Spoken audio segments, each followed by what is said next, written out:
Order, order. Welcome to the Treasury Select Committee on Tuesday the 2nd of December 2025. Today we're starting our sessions discussing the budget of last week, and our first session is with the Office for Budget Responsibility. Obviously today we had expected to have the then Chair of the Office for Budget Responsibility, Richard Hughes, as a witness. As we all know, yesterday he resigned following the publication of the Hogg Review into the inadvertent release of information about the budget last Wednesday before the Chancellors had spoken. I do want to take this opportunity to put on record this committee's thanks for his stewardship of the OBR over the last 5 years. In that time, of course, he was appointed during COVID. He also had to handle the challenges of the mini-budget, and we were very pleased to reappoint him to that position in May. So we wish him well in his future career. We're also clear as a committee of the vital importance of the OBR in our system and strongly defend its independence. And we will obviously have a role in appointing his successor. We're not planning today, I should say to our witnesses, to discuss the Hogg Review because it only came out yesterday, and we recognise that it itself recognised that there needs to be more work done to ensure that the OBR has more secure systems in future. So we'll be calling witnesses from the OBR, maybe you, whoever that may be at the time, in some point in the new year to discuss what the next stages of that are. So we won't be discussing that today because we recognise that you won't have any answers. So Mr. Joseph, did you want to say anything about that? Could I just say one thing, Chair, and thank you for your words there. I did just want to say on behalf of the leadership of the OBR, and I know also on behalf of Richard Hughes, that we would like to apologise to this committee, to all members of Parliament and to the Chancellor and the Prime Minister about the early release of the document on 26th of November. We do know that this was hugely disruptive to two hugely important parliamentary events, Prime Minister's questions and the Chancellor's budget statement. We completely understand the importance of those events for parliamentarians and for the public. We also really understand the work and the care that goes in across government from the Chancellor down into the presentation of the budget statement. So everyone at the OBR deeply regrets that this happened. As you say, you have the report of the investigation into this, into what happened and how we can make sure it never happens again. And we would also like to thank Baroness Hogg, Dame Susan Rice, Professor Kieran Marson and the whole team for producing that report. And you can just be clear that David and I are fully committed to implementing all of the recommendations in the report to ensure this never happens again. Thank you very much for that, Mr. Joseph. So I think we'd expect nothing less, and we do want to get into the detail of how you secure your information in future, but recognise that you won't have had the chance to have enacted anything in that report, which itself recognised more work needed to be done. I'd like to welcome then our witnesses from the OBR today. We have, you've just heard from Tom Josephs, who's a member of the Budget Responsibility Committee, and we have also Professor David Miles, who's a member of the Budget Responsibility Committee. So thank you very much for coming. I just wanted to start, if I may, with the letter that you wrote to this committee, which was mentioned in the forecast documents last Wednesday, and which we received on Friday. So how unusual was this budget process this time around, including the information that came into the public domain, and when? Professor Miles. I think we felt that there was a need in that letter to set the record straight on the process by which the forecasts were created at the OBR. I mean, in particular to remove some misconceptions about them that we saw circulating in the media. We know that this committee has a strong, legitimate interest in our processes and how they're done, and so you deserve to know things. And we were planning to wait until immediately after the budget to release the letter that came to you. The reason it came late was that, as we all now know, there was an unfortunate incident, early access by some parties to our document, and so we were spending most of the immediate aftermath of the budget dealing with that, trying to set up the panel to investigate it, and therefore the letter didn't come to you until slightly later than that. I think it might have appeared to some reading the media that the OBR came under certain pressure and may have acceded to that pressure on several things. For example, moving the window that we use to assess market expectations of interest rates in a direction which might have been helpful to the government. There was some speculation over that. I think there was some speculation that we had somehow helpfully come up with some extra money, some funds fallen down the back of the sofa, so to speak, at the last minute. I think there was also a view that the OBR's forecasts were wildly fluctuating in the process, both leading up to the pre-measures forecast and perhaps after it as well, and that had made the budget process more chaotic than it otherwise would have been. And so we were keen to set the record straight on some of those things. Some of it is very straightforward. For example, the window that we chose to use to set market expectations of interest rates, which has quite a significant impact on the assessment of where debt interest costs are going into the future, had been decided on, I believe, back in July. So there was no sense in which that was shifted at the last minute to try to find a window that might be particularly helpful. I think it was also important to set out that in the lead up to the final pre-measures forecast, which went to the Chancellor right at the end of October, there hadn't been wild fluctuations in our assessment of the outlook. They had gradually got a little bit more favourable in the sense that the margin, or the headroom as people call it, looked like it dipped from slightly negative to ever so slightly positive. But there were no wild fluctuations in those things. We've seen that obviously in the letter on the table, which I should say, of course, that information is in the EFO every year anyway, most of it. What was new in the letter that you sent us, just so people are clear? Yes, what was new in the letter, it's a matter of record in the EFO, as you're well aware, Chair, that we show what the pre-measures estimate of the so-called headroom is. What I'm saying is some of this information was not new, it's just put together in the letter. Quite so. What was new was just to show the preliminary forecasts that led up to that number. 1 and 2. Correct. Which had improved by relatively small amounts as we went through the rather long iterative process of producing the forecast in the lead up to that October 31st number, that there were no wild fluctuations there. In fact, they were by the standards. Really, it was 1 and 2 that small. were the new bits, right? Okay, can I just, I've also got some quick fire questions, Sure. if I may. So, did you or anyone on the Budget Responsibility Committee complain to the Treasury about any leaks of information? I don't think there was any formal complaint. We were obviously aware that information seemed to be getting into the press. It wasn't. There was no formal request, but did you talk to the Permanent Secretary, anyone in the Chancellor's office about this? I think that it was clear that there was lots of information. I mean, the OBR. Yeah, that there was lots of information appearing in the press, which perhaps wouldn't normally be out there, and that this wasn't, from our point of view, particularly helpful. Yes, well, that's a fact. A fact. You say that. But did anyone from the OBR raise it? I think it was clear that we didn't find this helpful. We made that clear. Okay. Can you tell us who you raised it with? The OBR raised it with Treasury officials. You'll appreciate that we have regular meetings during the process of producing. And when did you start raising those concerns?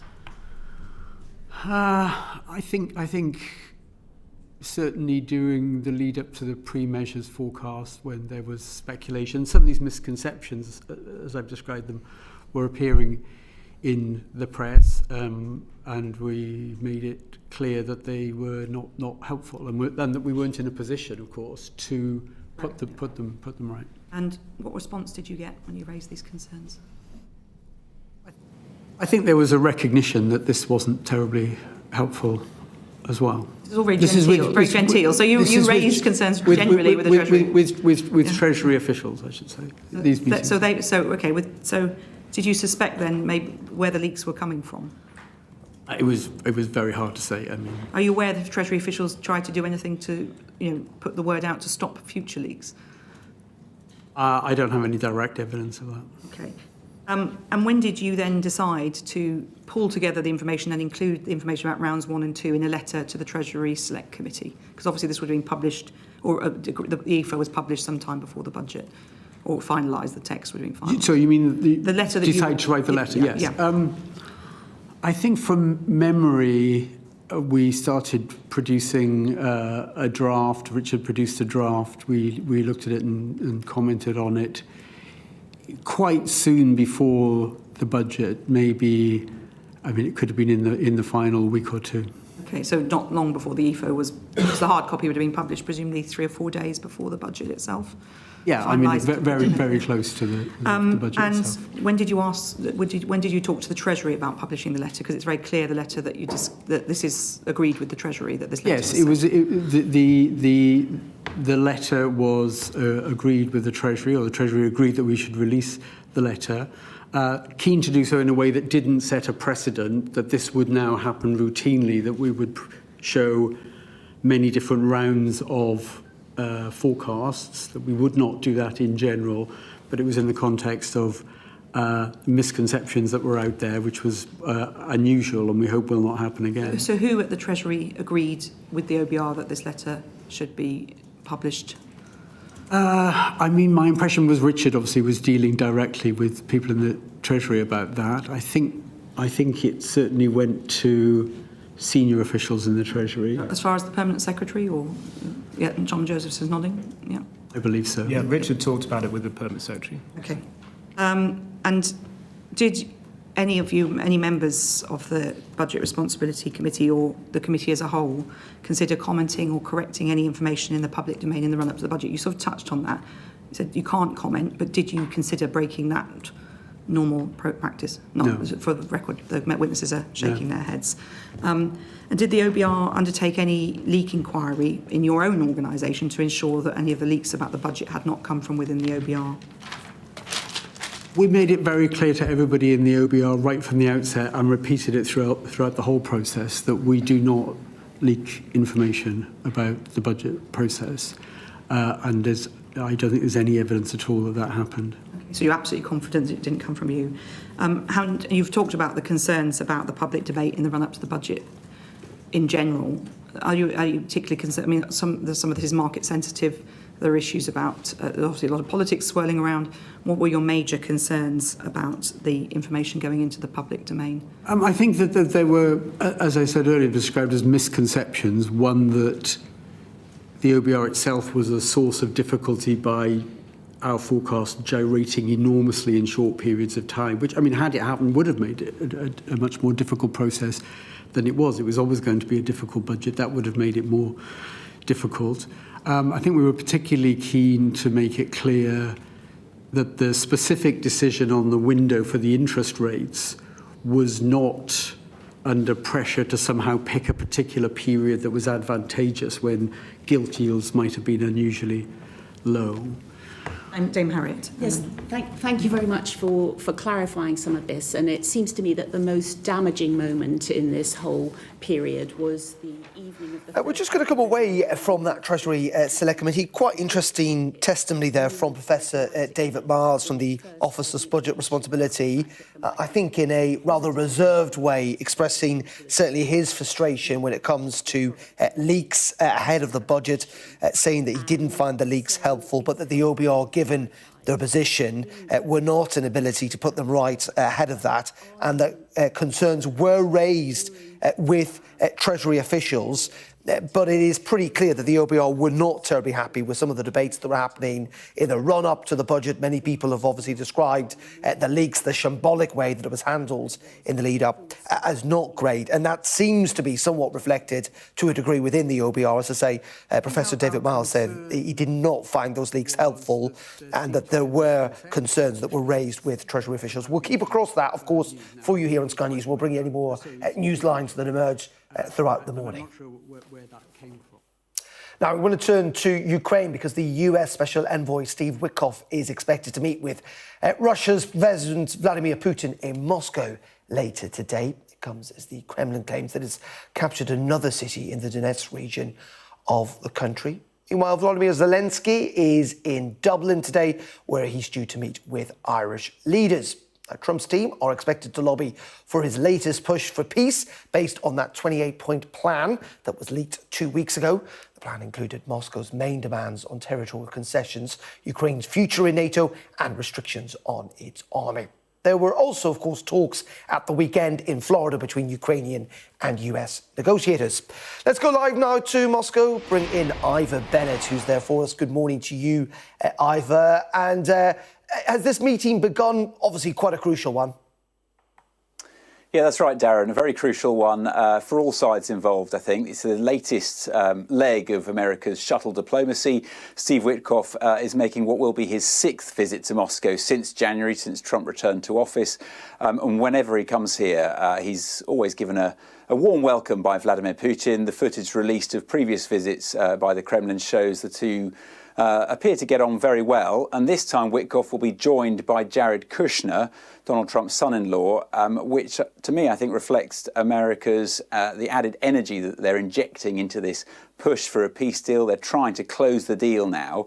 Remember, it's now just under 2 weeks since a peace plan first emerged, a 28-point plan that was tilted heavily in Russia's favour. The Ukrainians and then the Europeans put across their counter-proposal, something more that they can get on board with. And then following 2 sets of negotiations the Americans have had with the Ukrainians, most recently in Florida at the weekend, the Americans say they've got an updated and refined framework for a deal, which Donald Trump is optimistic will work, and he says that they can reach a deal.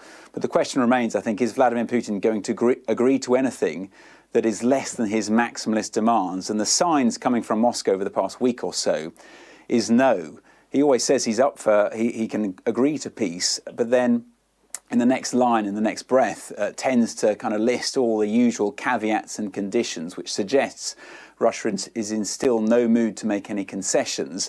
And all of this comes as the Kremlin claims to have captured 2 more Ukrainian towns, including the key settlement of Pokrovsk in the Donetsk region. Late last night, the Kremlin published footage of Putin wearing military uniform, visiting a command post and speaking with his top generals. The Ministry of Defense posted footage of Russian forces waving a Russian tricolour in what they say is the city centre of Pokrovsk, although we can't independently verify that footage. And Ukraine also claims to still be fighting in the north of the city. But either way, you can see that the Kremlin is making the most of this footage on the eve of the Americans' visit to Moscow. And it feels like an attempt to show them that they are the ones with the upper hand, the dominant force on the battlefield, and therefore they should be the ones calling the shots in the negotiations. So reinforcing, I think, that idea that they will not be making any compromise. So I think it's very unlikely that Steve Witkoff is going to be heading home from Moscow with Russia's agreement to this refined deal. OK, Ivor, as always, thank you very much indeed. Ivor Bennett there live for us in Moscow this morning. OK, you're watching Sky News Today. Coming up next, we're going to have a special report from Spain on their attempts to prevent drugs from entering Europe.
Right, let's return, if we can, to our top story now. That is that the Ukrainian security services are saying that a British man has been detained in Ukraine on suspicion of spying for Russia. This has come from our security and defence editor, Deborah Haynes, who can now join us from the Donbass region in Ukraine itself. And Deborah, just provide us with as many details as you can on this rather extraordinary story.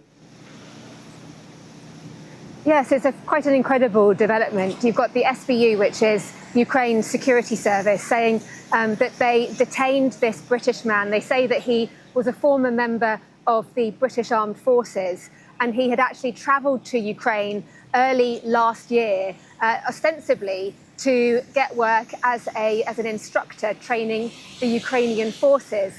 But they allege that this man, while he was in Ukraine, wanted to make what they called easy money. And by that, he started touting around, trying to find work with pro-Kremlin sources, and ended up being allegedly recruited by Russia's security service, the FSB.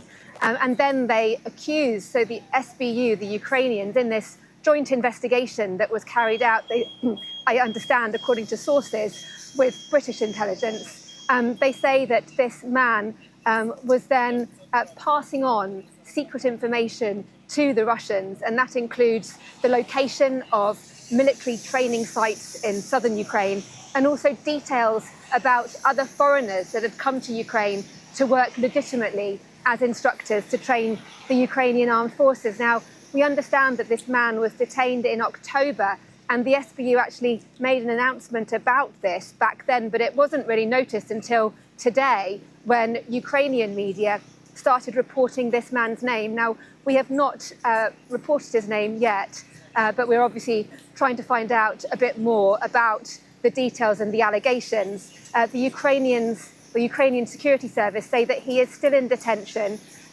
He clearly faces the potential for prosecution, and the Ukrainians say that should he be found guilty, he could face up to 12 years in prison. And it really is an extraordinary turn for this country here. They're far more used to British fighters. Way back in the summer, where we try and do a kind of review of all the models that feed into the fiscal forecast, both on the tax and spending side. And there are hundreds of different models that are run by HMRC and by analysts in government departments on the fiscal forecast. And the reason we have a number of different pre-measures rounds is because it takes some time to get through all of those forecasts and really refine those forecasts. So we'll be given an initial view from HMRC, for example, on the tax forecast. OBR staff will go back with a lot of questions and challenge on the forecast that we've been given. And we will eventually agree with HMRC to make changes. Those changes will be incorporated in subsequent rounds, and we go forward on an iterative process until we reach what we think is a central pre-measures round. So, there are just a huge number of different factors, some of them very small, some of them much bigger, that will be driving change at each of these pre-measures forecasts. I focus on the interest rate window part. So you said that didn't move, it was set early in the summer. So when was that? Can you just clarify what the interest rate window was?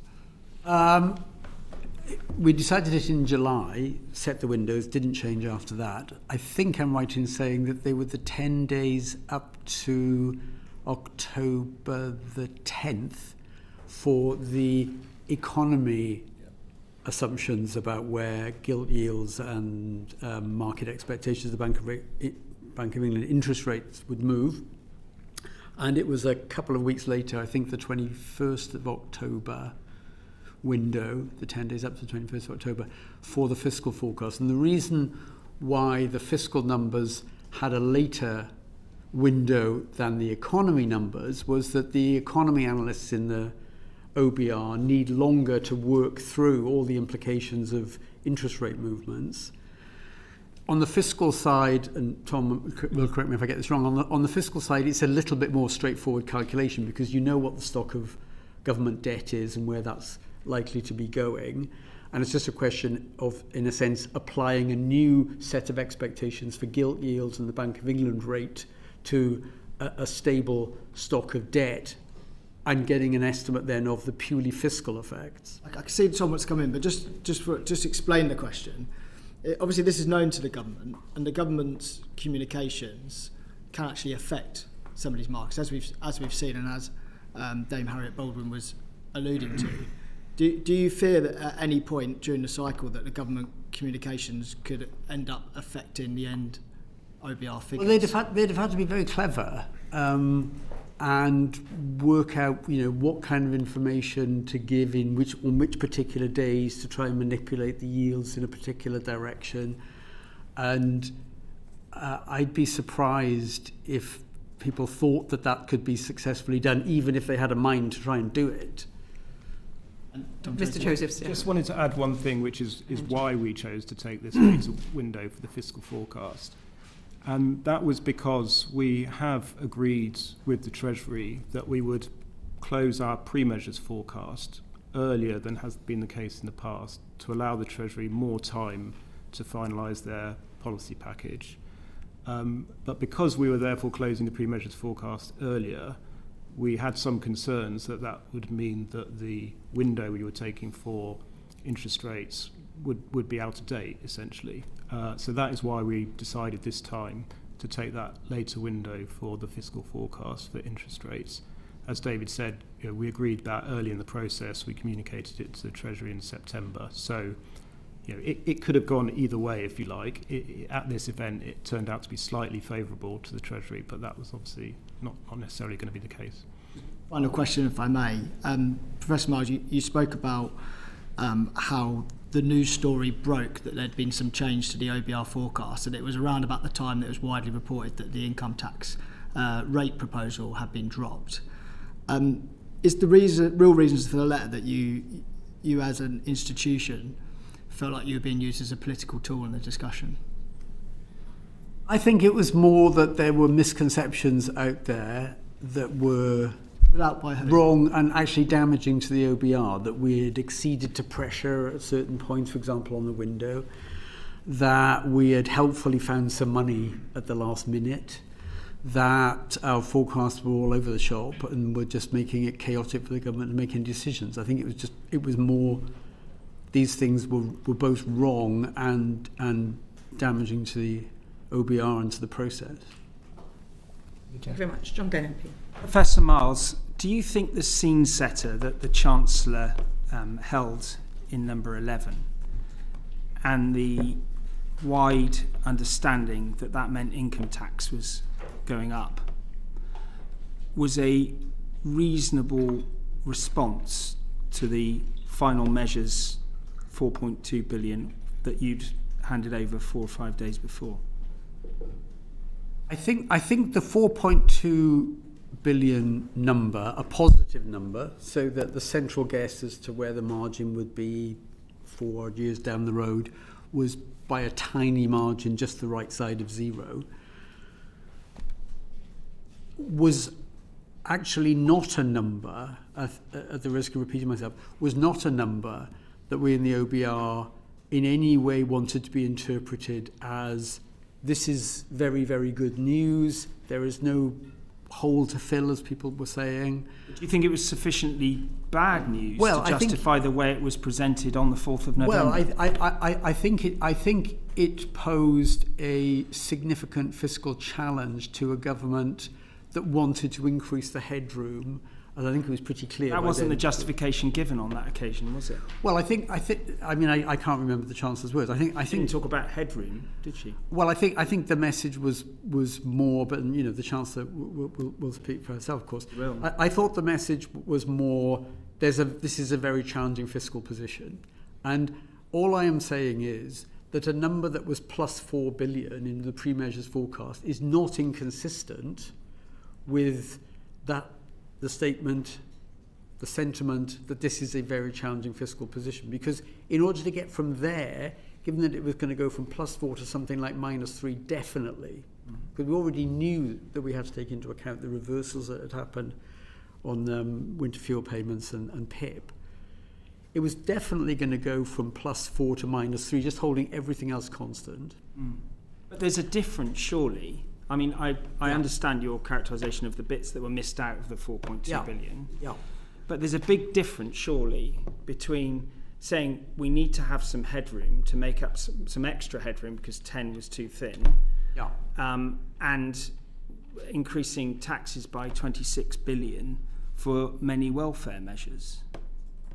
Well, I think the arithmetic. I'm not in a position to speculate on what message was the government was trying to get across and how that might have changed. I can just talk you through the arithmetic. I mean, if you start out with +3, you know it's going to go to -4. Sorry, +4 goes to -3. Yeah. And you said, how much do you then need in fiscal tightening to get back to the 10 billion which had been there in March? You need 13 billion pounds of fiscal tightening.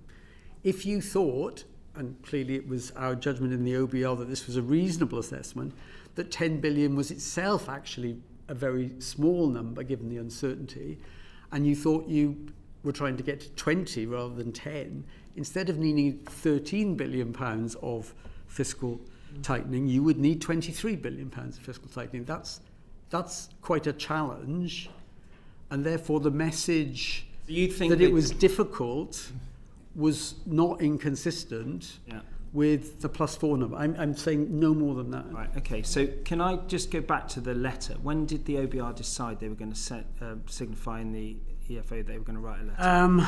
I mean, maybe Tom can help me. It was about a week before the budget. My recollection was that it was quite close to the budget. What was the sort of event that sort of precipitated that decision? Because you've clearly seen weeks and months of characterisation of the OBR's position in the media, presumably from leaks, which I think you've alluded to.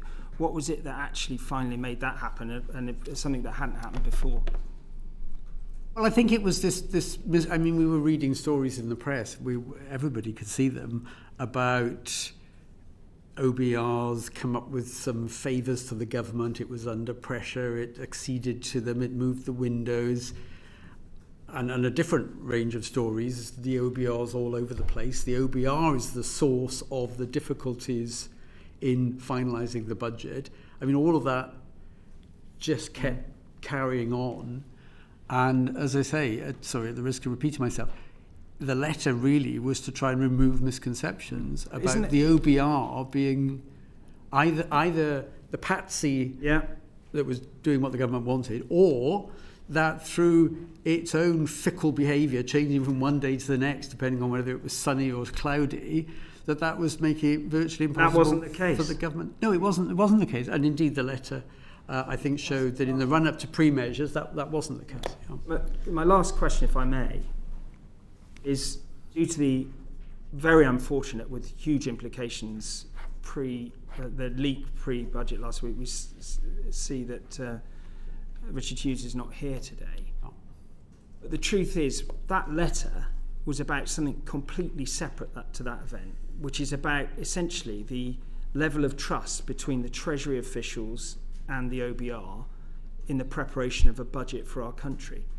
Where do you think we are now in terms of that relationship? Because it's pretty important for the public to understand where that relationship is. It's pretty difficult to see that you're having a good relationship that's set fair for the future. Professor Miles.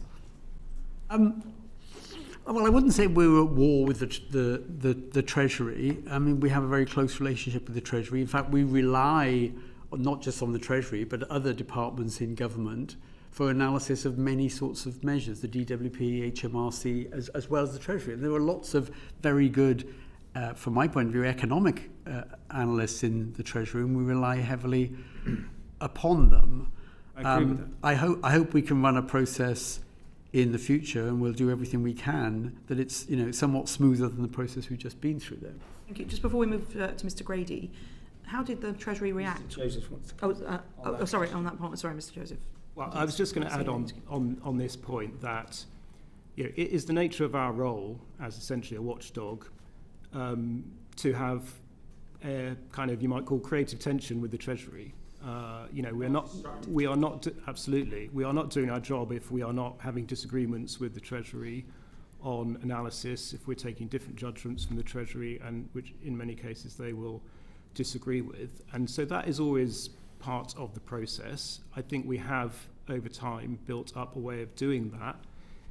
while also having the sort of positive relationship you need to have in order to produce a budget together. So we can combine being It was rather different this time, though, Mr. Joseph.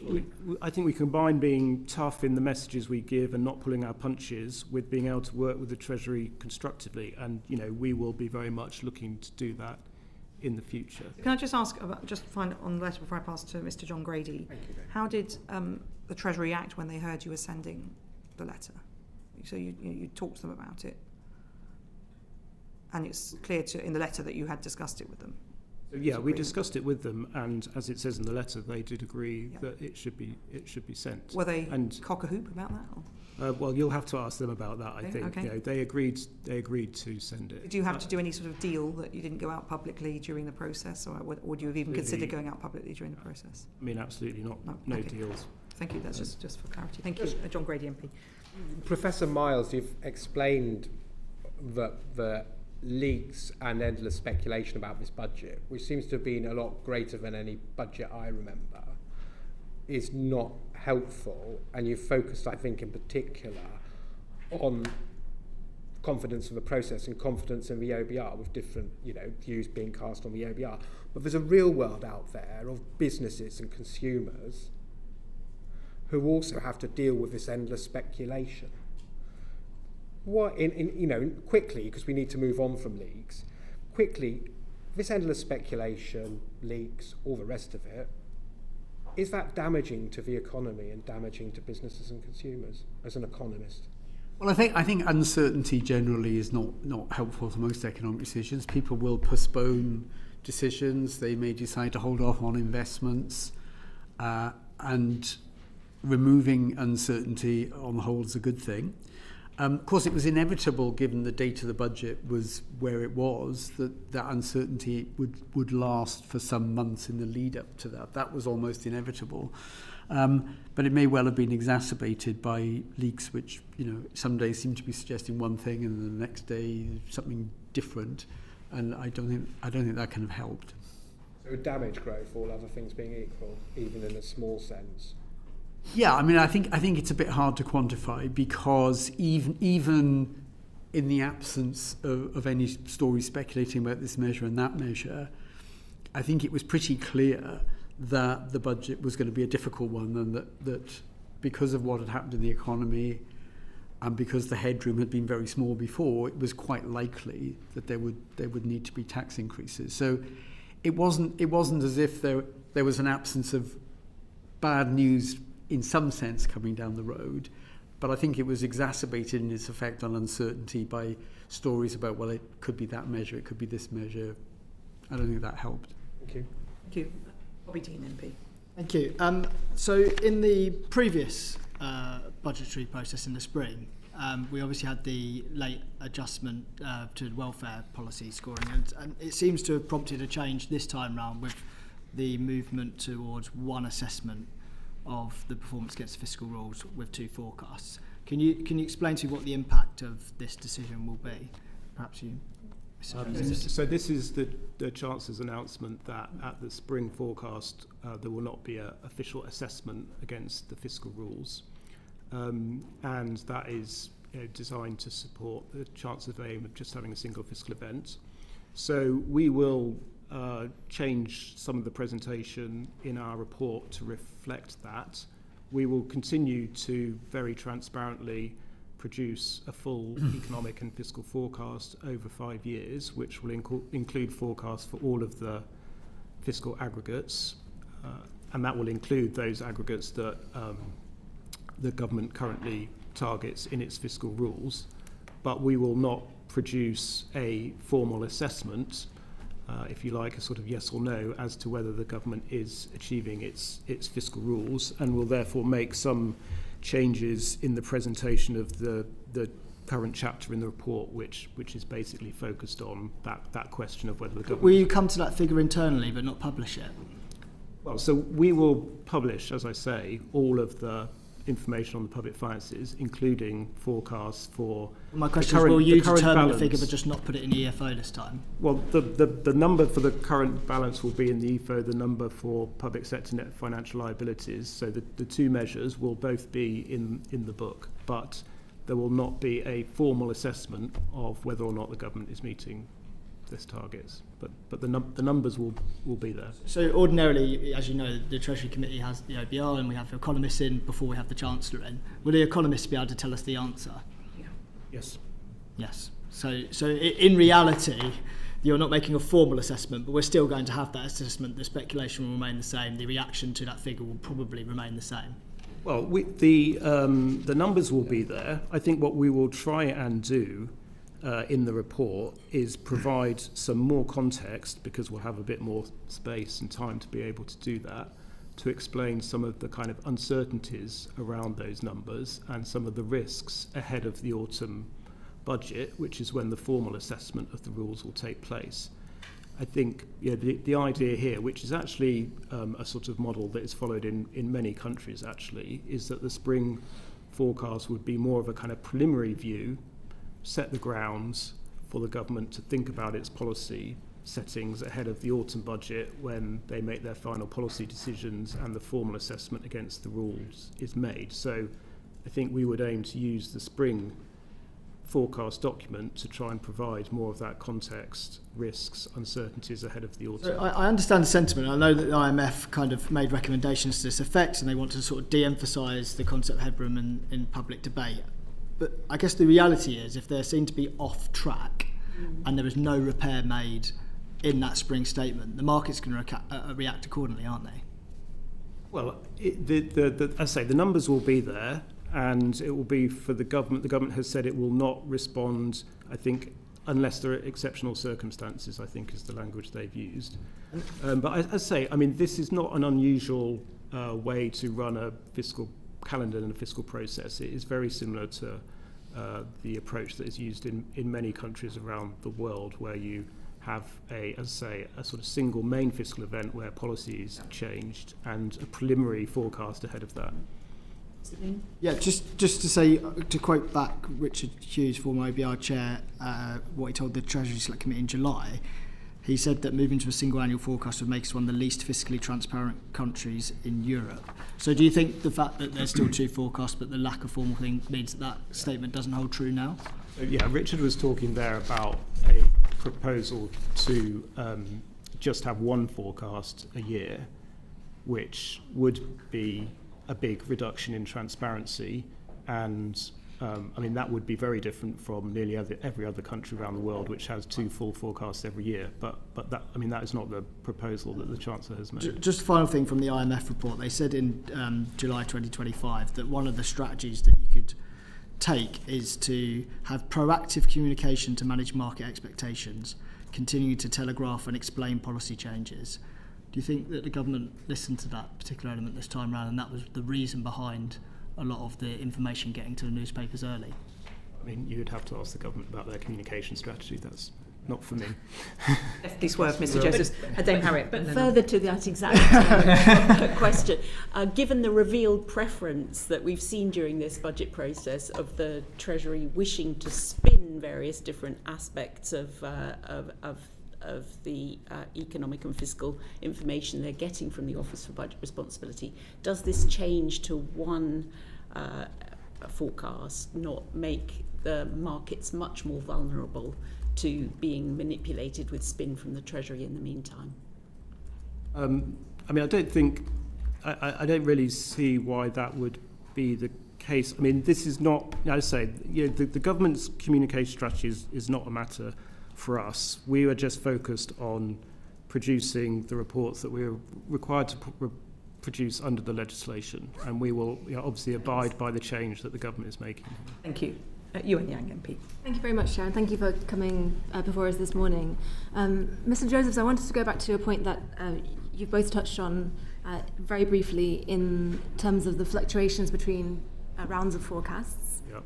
And from my reading, the change between round 1 and round 3, so all the pre-measures rounds, is about 6.7 billion. Am I right in calculating that?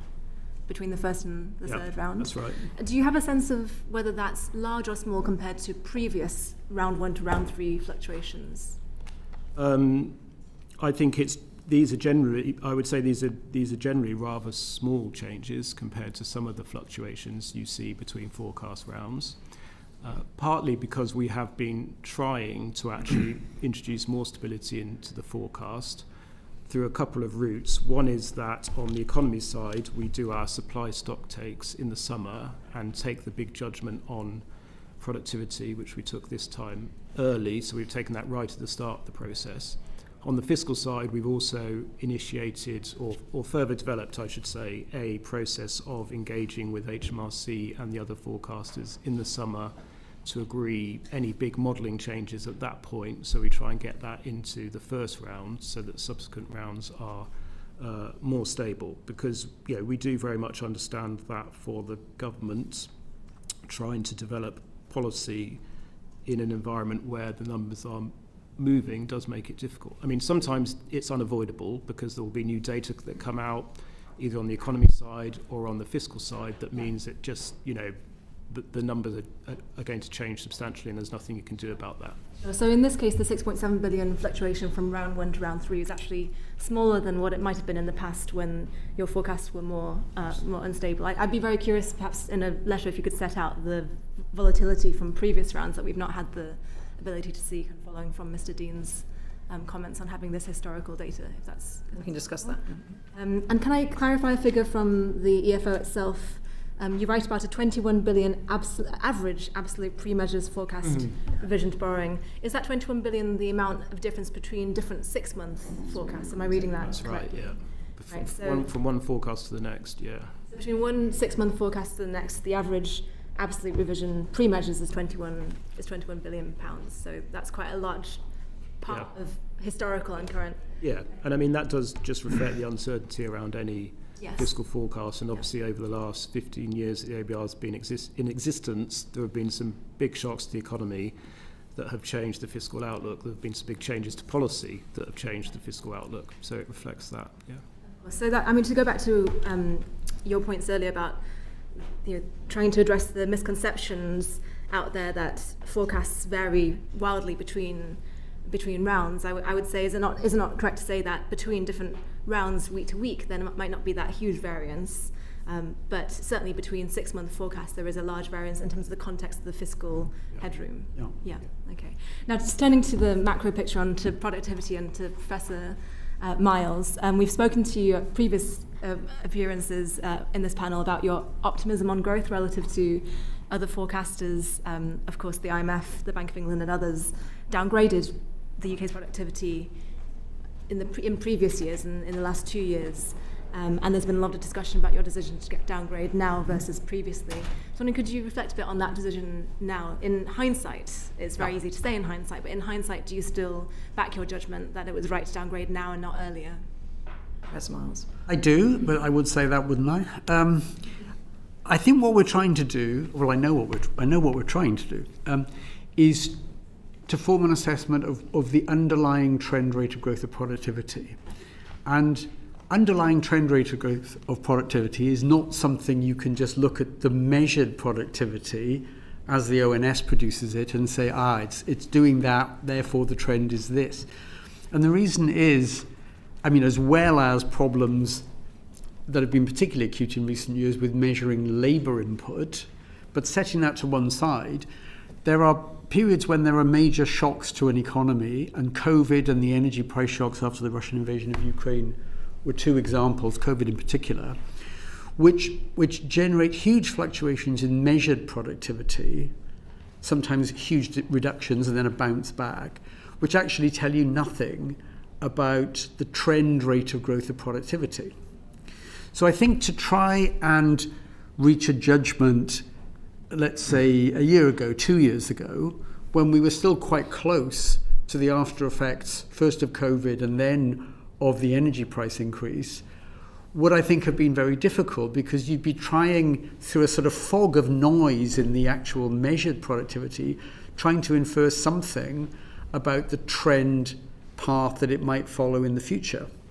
So it seemed to us that until you had left enough time to have gone past the aftermath of this temporary huge shock, particularly of COVID, but also with the energy price increase, with enormous increases in energy prices in 2022. Those increases in energy prices had, to a very large extent, been reversed, and in some sense gone away, by early 2023. Early 2023, mid-2023, was then, 3 years on from COVID's most dramatic impacts, which were in the middle of 2020. And so the view we took was that really, in order to not be influenced in the wrong direction by the aftermath of these big shocks, you'd have to wait for some of the dust on that to settle. By the middle of this year, 2025, we'd had about 2 years of what I would think of as data on productivity, which was unlikely to be seriously affected by those earlier shocks, and from which you could then make a judgment about whether there was going to be a bounce back to a upward sloping trajectory or not. And it turned out that although different measures showed different things, none of the measures of productivity growth over the last 2 years or so, sadly, showed much higher productivity growth than they had in earlier periods after the financial crisis. And that, amongst some other things which I can describe in a moment, led to the view that we had been too optimistic in thinking that we would get a bounce back from those big shocks. In the lead up to those shocks, COVID in particular, in the period between about 2015 and 2019, productivity growth did seem to be rising a bit. And it looked like it might be on a trajectory that would get back to what was our immediate pre-COVID estimate of trend productivity growth. But that didn't seem to be showing up in the 2 years when, as I say, the dust had settled after COVID and the energy price shock. Thank you. That's a long-winded explanation as to why I think we would have been jumping the gun and a bit too trigger-happy to reach this judgment, let's say, in 2023 or 2024. Thank you. And I appreciate there's something to be said for letting the dust settle. Yeah. How was this decision made institutionally? Was there a discussion, for example, among, I think you have around a dozen, is that right, economists working in the OBR? Was that a discussion? Was there a discussion on the committee between the three members of the committee? Yes, absolutely. So to cut a long story short, I mean, we had 3 or 4 very good OBR economists working on pretty much nothing but this, looking at a range of different evidence from long periods back in history, from the most recent period, thinking about the effects of AI and how that might boost productivity in the future, trying to factor in the more recent negative impacts of tariffs on the UK and in general sort of deglobalization amongst trade across the world. We also drew on thoughts from, we have an advisory panel which is made up of academic economists, city economists, the leading think tanks, the IFS, the National Institute, and research institutes and the Resolution Foundation, all of whom have done very good work on productivity. We also had quite detailed discussions with Treasury economists who had themselves done very good work on productivity. And I mean, I had one-to-one conversations with probably 2 of the real experts on UK productivity, one of whom was John Ranreenan, who was sitting in the Treasury, the other, one of my colleagues from Imperial College, Jonathan Haskell. So that process proceeded, from the spring right through to the summer, and we sort of reached our preliminary judgment in the August, which actually then subsequently didn't change on what we were going to do. So you have many conversations with both your 3 or 4 internal economists as well as all the external economists you mentioned, and having spent a lot of time among academic economists, I know that we're prone to disagree about many things. Yeah. Ultimately, institutionally, is it down to you to make that decision? And it's you alone as opposed to any other member of the Budget Responsibility Committee? Well, I take the lead on economic analysis, so it was perhaps likely that my colleagues would look to me to reach my own judgment first, but then to assess whether or not they agreed with it or thought it was still too optimistic, had become too pessimistic. So I think it was a decision of the Budget Responsibility Committee, but given that it was about an economic issue and my role is to be in some sense the lead on economic issues, they kind of I suppose I got a bit more weight than the others in the decision. But ultimately, it was a collective decision of the three of us, now two of us. Does it tend to be on the committee that, for example, Mr. Josephs being the fiscal go-to gets the say over fiscal issues, that you get the say over macro issues? You kind of each keep to your own. I wouldn't say. Yeah. Sorry, I'm sorry to cut. Apologies. I wouldn't say, you get to say in the sense that, this is my judgment. I'm not interested in what you other two think, and Tom doesn't do that on the fiscal side. Tom knows much more about the fiscal issues and the complexities of the UK accounting for government spending here and what's on and off balance sheet. So I listen to him with interest and I learn a lot. Maybe he learns a bit about economics from me. I'm not sure that's true, actually. I mean, just to add, all of the discussions that David went through there in terms of the discussions with staff on the productivity judgment externals, I was pretty much fully involved in all of that, as was Richard Hughes. And as David says, although he leads on macro, when it comes to making decisions, we basically do that by consensus. The three of you make a consensus decision. Okay, that's really helpful to know. And just one small point on productivity, and you mentioned the view that, Professor Miles, you mentioned the view that you've been too optimistic. There's this animal that's been invoked by journalists to describe this feature, the productivity porcupine, which, as you know, has spikes above it but not below it, meaning that productivity has only been revised downwards, and that you've been too optimistic, not just in this one instance, but over time. How do you respond to that criticism? Well, I think what's happened over really the period of the financial crisis is there's been a collection of very big shocks, which have all turned out to be negative. The financial crisis itself, the financial system came close, as we all remember, I think, to complete meltdown. The banking system simply stopped working. That is a huge negative effect on output. It didn't have such a big effect on employment. Huge slump in productivity and quite a lasting recession after that. I don't think that's actually an awful lot to do with trend productivity judgments into the future. But it would certainly mean that any forecast made just before the financial crisis looks ludicrously optimistic. Thank you very much. Same with COVID, to some extent the same with the energy price shock. Thank you very much. Chris Coughlin, MP. Thanks, Chair. Professor Miles, we've spoken about the difficulty for the government of numbers moving rapidly.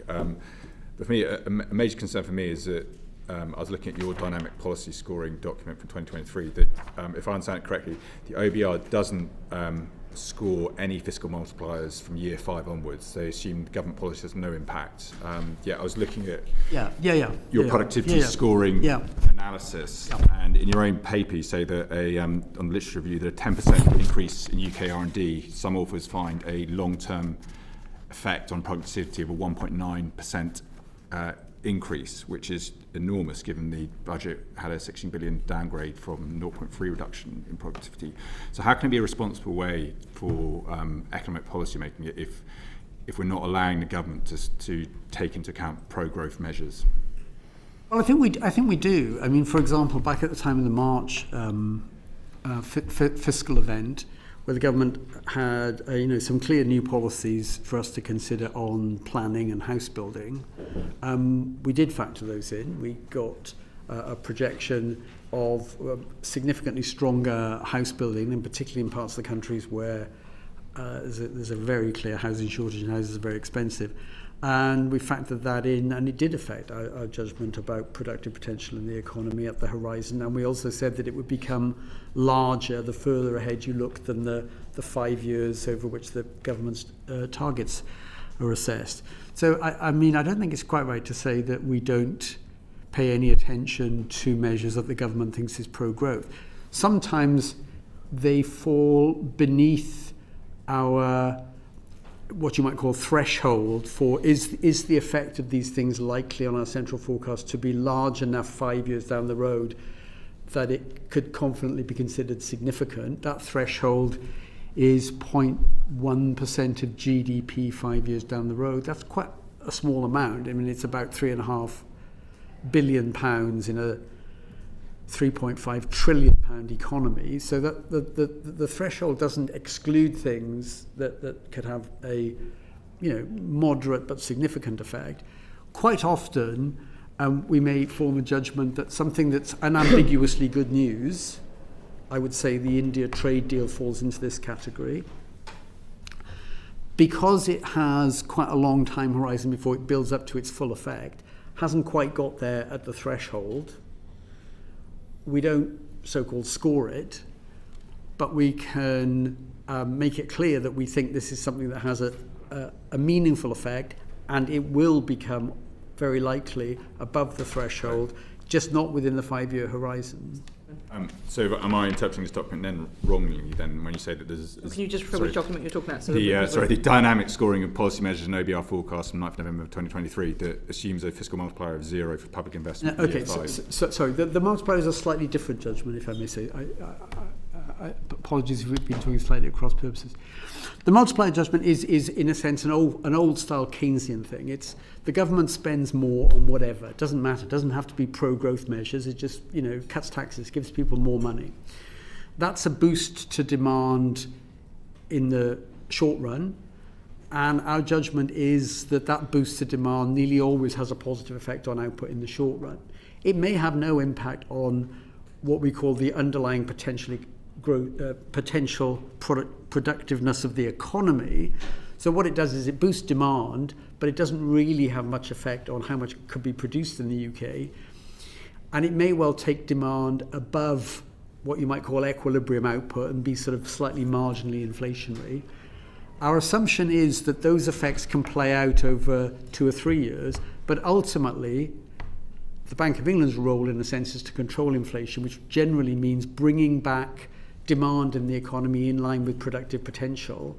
And something that just boosts demand in the immediate short term, we take the view that the Bank of England will adjust to that to bring the economy back to what you might call equilibrium, so that demand is in line with the supply potential of the economy. And that would mean that the Keynesian demand effects, not trivial in the short run, tend to fade away if you look down the road. Even though your own report here says that it has long-term effects. Well, it only has government policies can have long-term effects if they change in a permanent way the productive potential of the economy. And the house building stuff, I think, is in that category. I think the India trade deal is in that category. Thank you. Thank you. And in your analysis, does your productivity forecast still come down essentially to a top-down judgment based on past trends, like we've discussed in previous sessions? It certainly looks at past trends, actually quite long periods of history, like what happens after a big negative or positive shock in the UK. We draw upon that. I think it's also not just sort of backward-looking, because we've made this assessment of the potential impact of huge improvements in artificial intelligence, and also on the negative side, a much less favourable trade environment as a result of tariffs levied by the US than it looked likely if you go back to the beginning of this year. So it's both what can you learn from history and what things now look different from history, and can we take account of those, both positive and negative? Could you build is it possible to build a forward-looking bottom-up forecast of productivity? Because one of my concerns is that obviously these numbers have been so wrong over the last 15 years that that's creating a large impact on negative impact on government policy making. No, I mean you're right. It's a very, certainly when you look further down the road, it's a judgment that has significant impacts.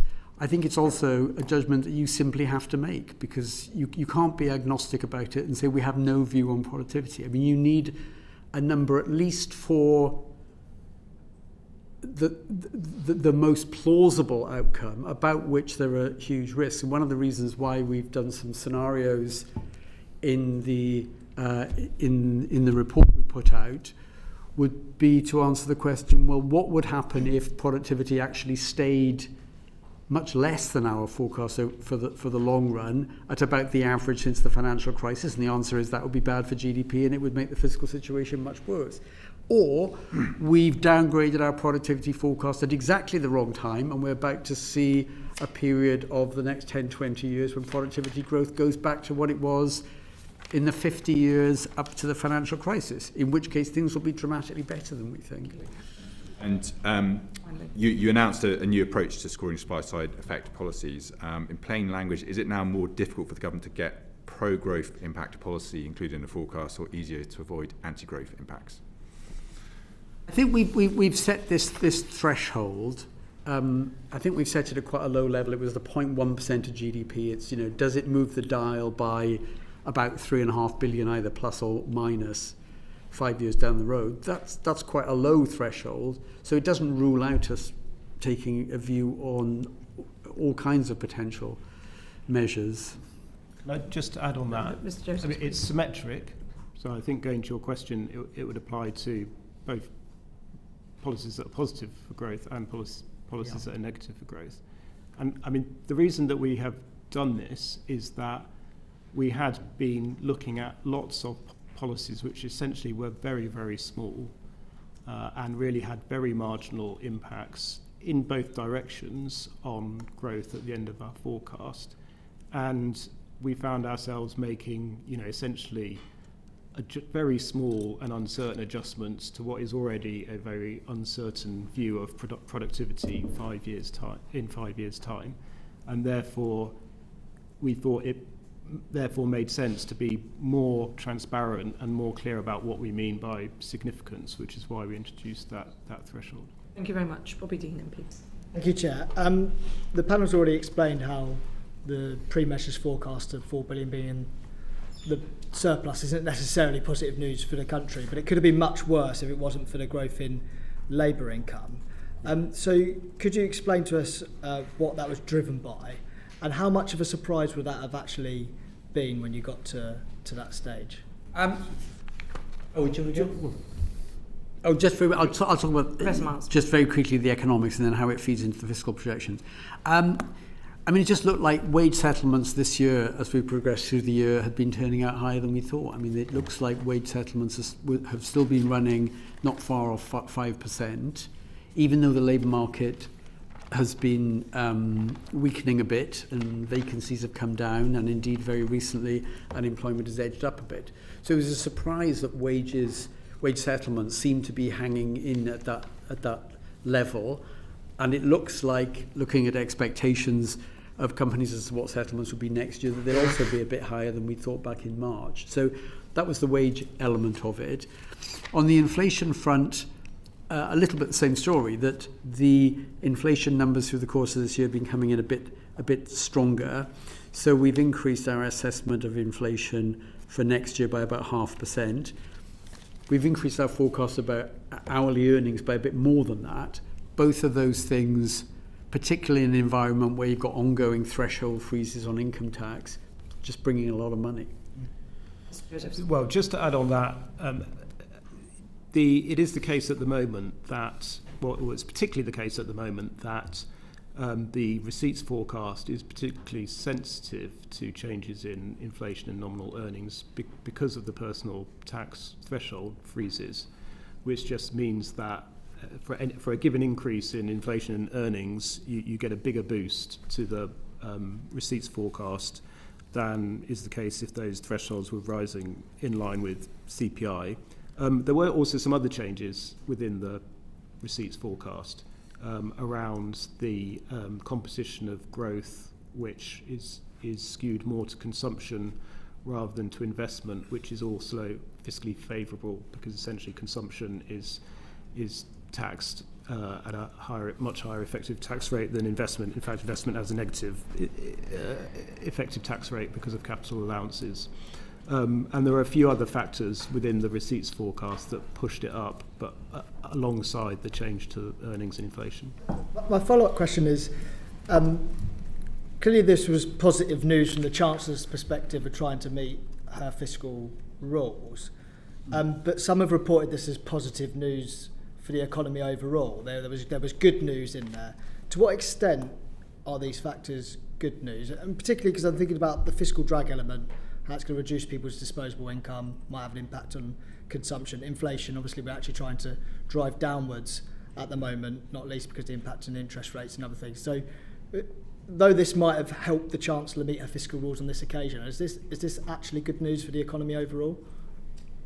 I think if it was just inflation being higher and nominal wages higher, but not in real terms, just they would grow a bit more simply to keep up with inflation, that in itself is neither good news nor bad news. It's kind of neutral in a way.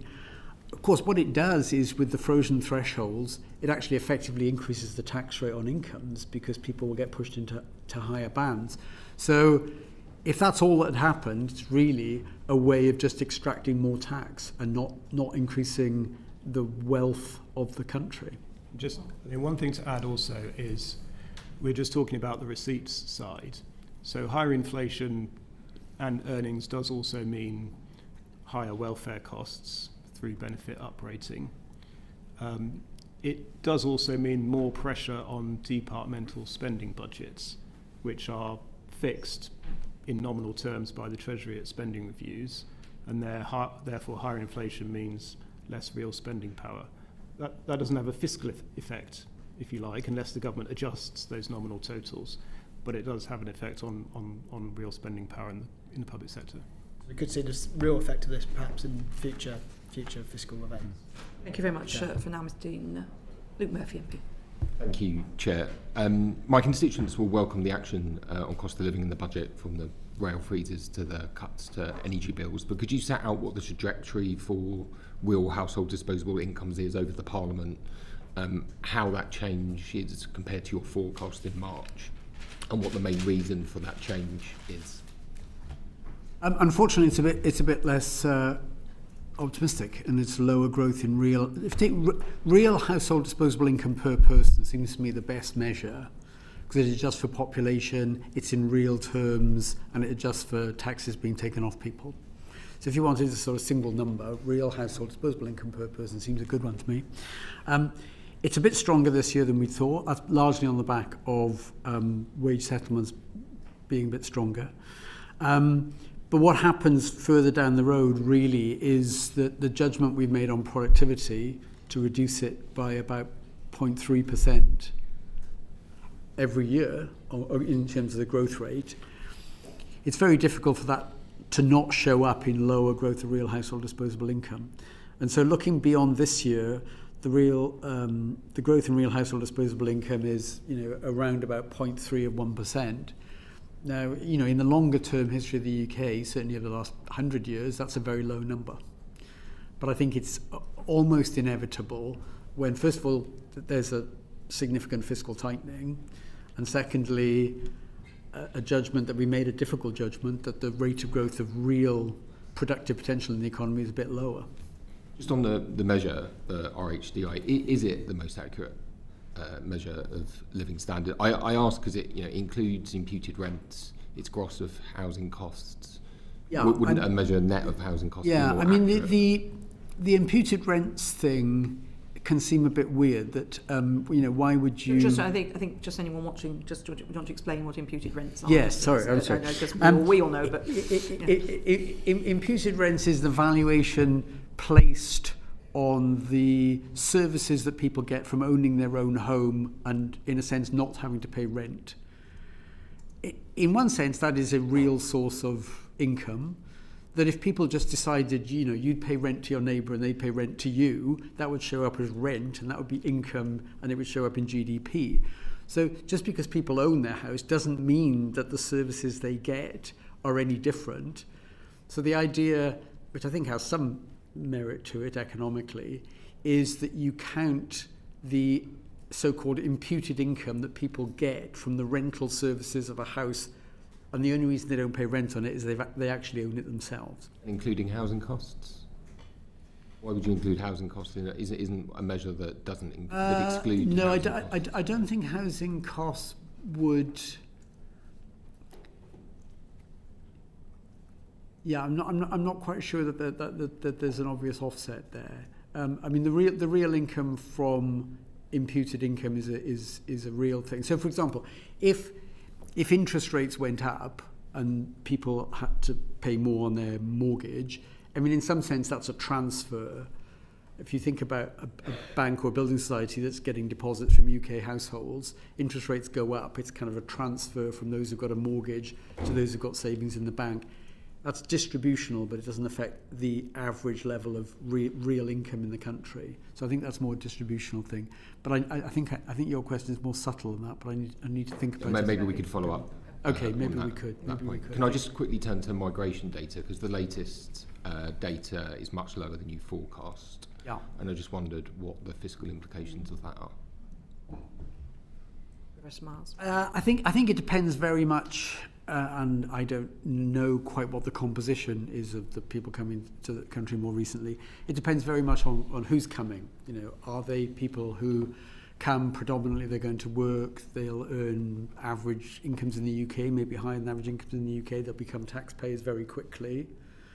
That, in the short run anyway, is positive. Those people, even if they have dependents, the dependents won't be eligible for welfare payments for some time. So the short run impact, if the great majority of people coming into the country, is positive, and if those numbers go in the other direction and come down, and there's far fewer of those people coming in, then in the short run it's fiscally less favourable. Of course, what may have happened, and I haven't looked in detail at the very latest numbers, which only came out a few days ago, I think.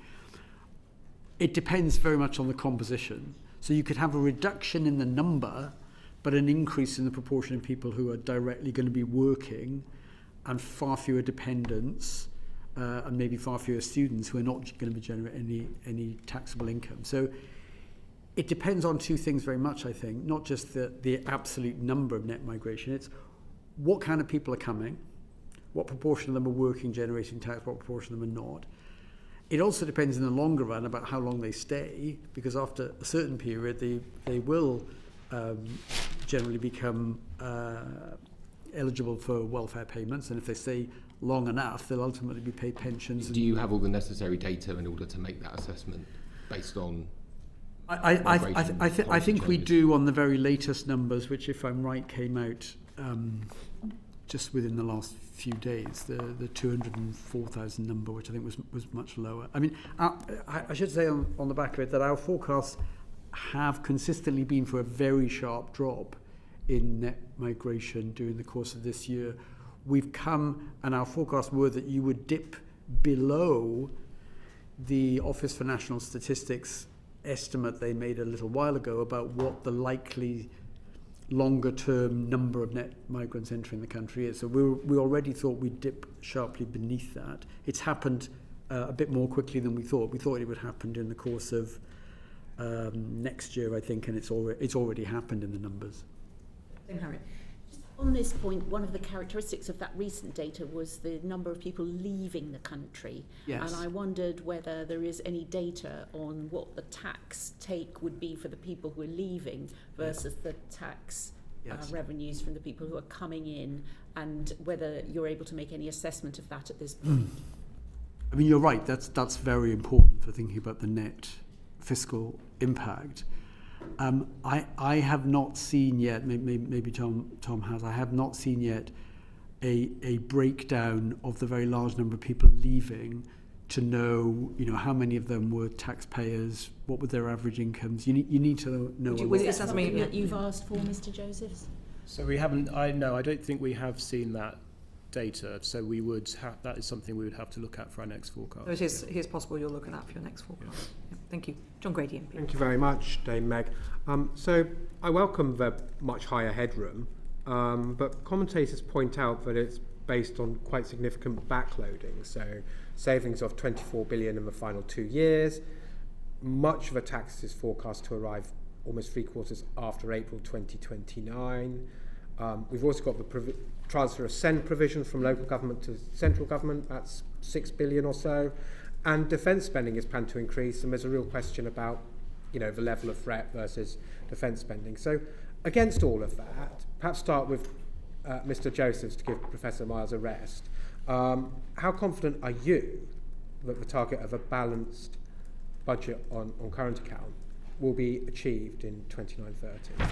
Yeah, thank you. So, I mean, a few points there. So, I mean, in terms of the target itself, as you say, the Chancellor's increased the headroom against that target quite significantly compared to the past. So 22 billion is almost double what it was in the past, and as we were discussing earlier, it's kind of roughly equal to the average change in our forecast from event to event. It is important to underline that is a central forecast, so the risks are in both directions, both upside and downside risks. It is also the case, as you say, that the decisions in this budget have meant that the consolidation is more backloaded than was the case in the past. So policy decisions in this budget actually increase borrowing in the short term and only decrease borrowing right at the end, and therefore the kind of profile for the fall in borrowing and the fall in current budget has been pushed back. And there are a number of significant risks around that, a number of which we discuss in the report. You've mentioned a couple on public spending. And there is the commitment on defence. That commitment the government has actually funded in the spending review period through a reduction in the development budget. But the ambition to go even further beyond the spending review period and meet the 3.5% target in the 2030s is clearly a significant pressure. We estimate that reaching that target in today's money is about 35 billion. But I mean, that is further off. I think that's 2035 by memory. You also mentioned the send pressure, which is a very significant one, more in the medium term. And the government has said, so that's spending on special education needs and disabilities, which has built up to become a very big pressure on local authority spending, and the government has said that from 2028-29 they will essentially fund all of that spending from within central government's expenditure, but they haven't at the current time explained how that will be funded within the current envelope, so we've flagged that as a risk. Just reflecting on the OBR since it came into being, in fact we've had several elections. The latest we can have an election is mid-August 2029, so that year, the year before it, is when one would expect an election. So all this is backloaded into years of higher political risk.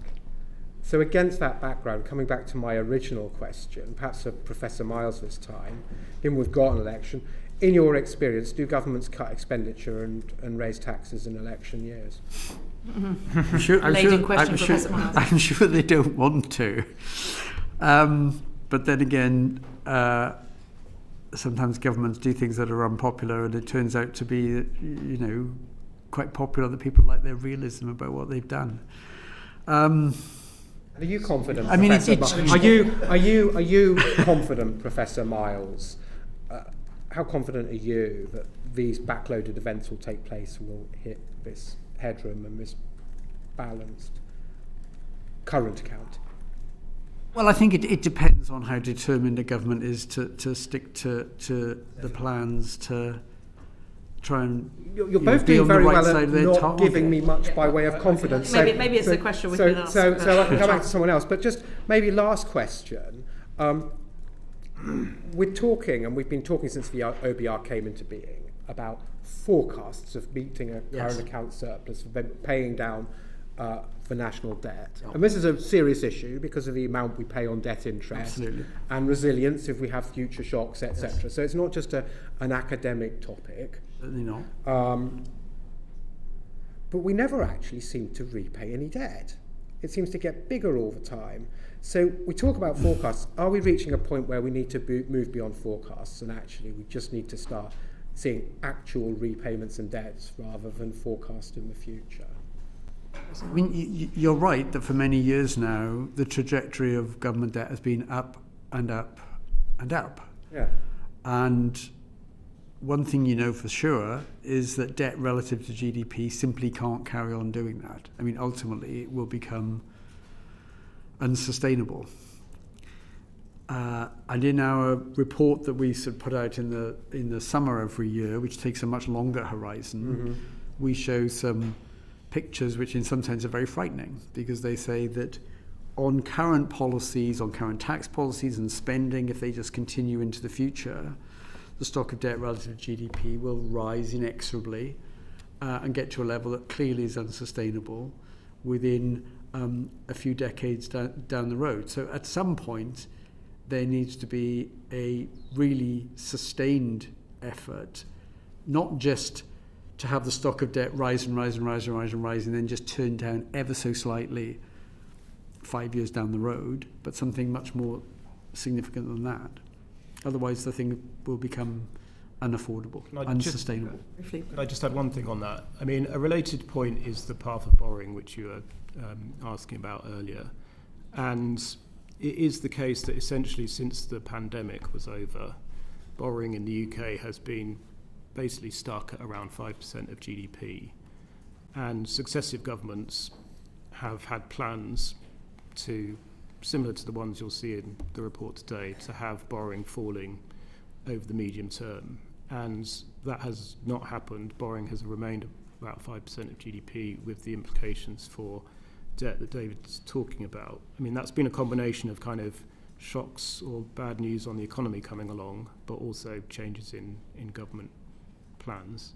But I think, you raise a very important point here about the actual position of the public finances now, rather than always focusing on what's happening in the forecast. Thank you very much, Mr. Bailey. Chris Coughlin, MP. Thank you, Chair. Mr. Joseph, you state in the EFO that the government will reduce SEND funding by 2.2 billion in 29-30. The Department of Education have put out a statement saying the OBR is fundamentally wrong, and that it will not come out of the core schools budget, and the projections do not take into account detail for their reforms. Do you agree with the DFE, and will SEND funding not in fact be cut? So a couple of things on that. I mean, one is that we have to produce our forecast based on announced government policy, and the government has not announced a plan for reforming SEND at the current time.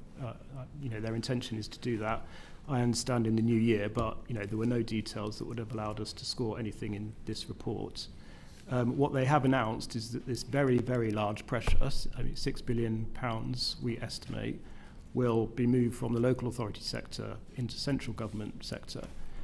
They did not set out how that would be funded, and that is in a year when there are other significant pressures on the existing spending review envelope, including from inflation, as I was talking about earlier, but also other areas of spending pressure. And it's also a year where the government has actually decided to try and reduce overall spending a bit compared to the past. So, it is clearly a risk. And as a result, we always have an assumption on the amount by which we think departments will underspend their allocations. And on the basis of these pressures, including SEND, we decided to take that down to zero, which is, I think, the first time we've ever done that. On the point that the Department for Education is making, we have a duty in legislation to set out risks to the fiscal forecast. The government had not told us in that year how they were going to fund this, where any offsetting savings came from, and therefore, in order to illustrate the scale of risk and pressure this created, we illustrated the implications for mainstream school spending if, and there is an if there, it was all in the Department for Education's budget. Thank you very much.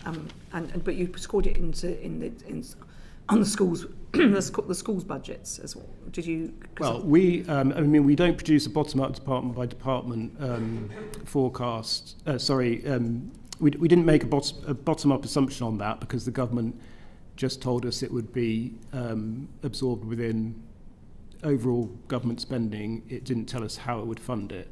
So what we did was provide an illustration of the risk and pressure. It was only an illustration. So I think as the government had put in the red book something about that it would come from across government spending. But because they did, we have to illustrate risks, and so we chose to do it, which I think is reasonable, by illustrating the impact it would have on the school's budget. Thank you very much for making that clear.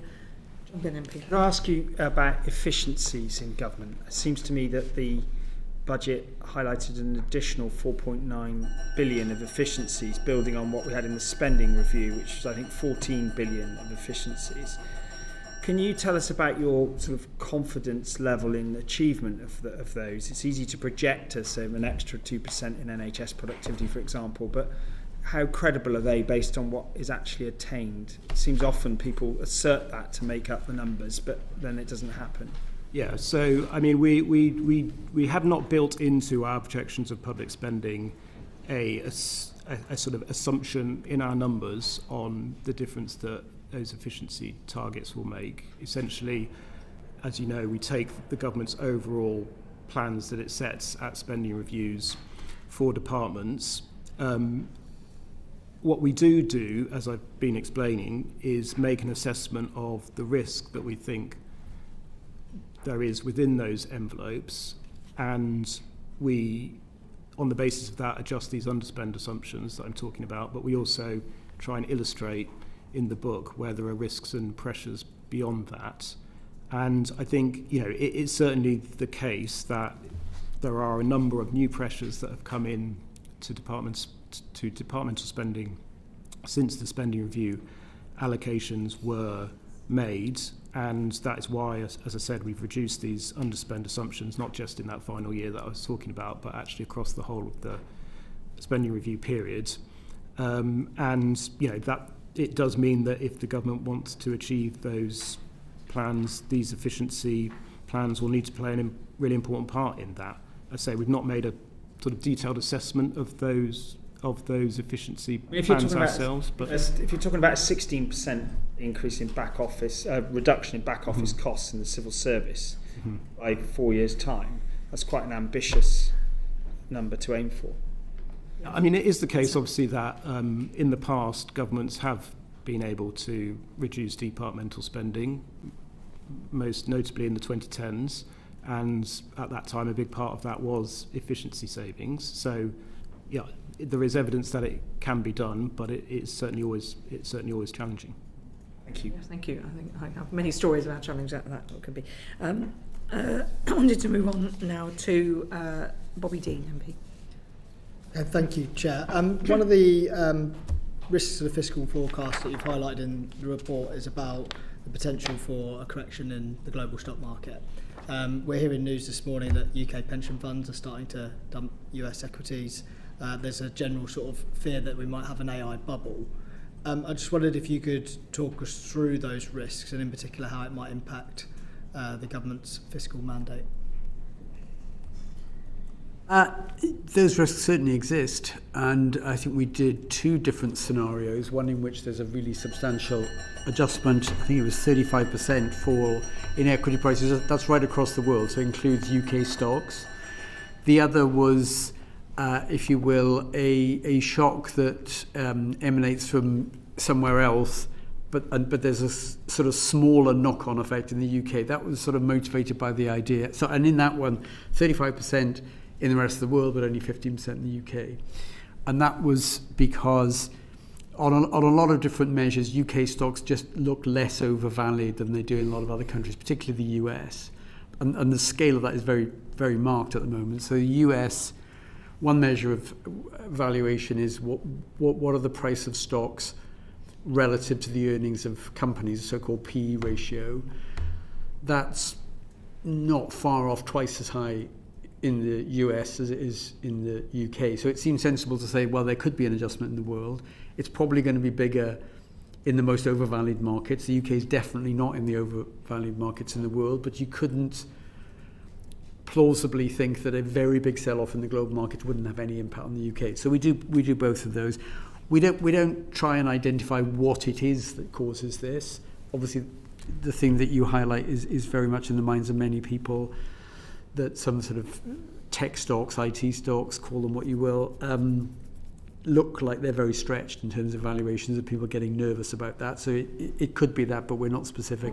And we just then try and trace through what it does to both the economy, but also through direct links to government revenue, and impacts, for example, on the valuation of the stocks held by local authority pension schemes, which then has an impact on one of the fiscal measures, which is public sector net financial liability. So a big fall in value of stocks, given that they are big holders, those local authority pension funds, big holders of stocks, that's going to flow straight through to that measure, public sector net financial liabilities. And the impacts are big. I mean, just on the current balance, I think it's a deterioration by about 16 billion or so. I mean, that's as much as our estimated impact from the productivity downgrade on the current balance if you got 35% off equities all over the world. It's a little bit better if it's the rest of the world has a big hit, we have a smaller hit. It's not 16 billion off, it's 9 billion off. So do you want to add something on the fiscal stuff? Thank you, Mr. Dean. Thank you. We obviously the gambling taxes were changed in the budget. I'd be interested to know how you score those, because obviously there's an awful lot of behavioural changes, and we had from the gambling industry a suggestion that people would be pushed, for example, to the black market, so they'd still gamble, or equally there's a possibility of a shift of type of gambling if taxes are put on some. So how do you go about scoring that, and what were any particular messages you've got? Yes, thank you. So this was quite a complicated measure to cost, and there are a number of assumptions in there on behaviours. And the changes create quite a number of different rates across different forms. It is. So there's across different forms of gambling, which we also had to consider the impact of that on behaviour.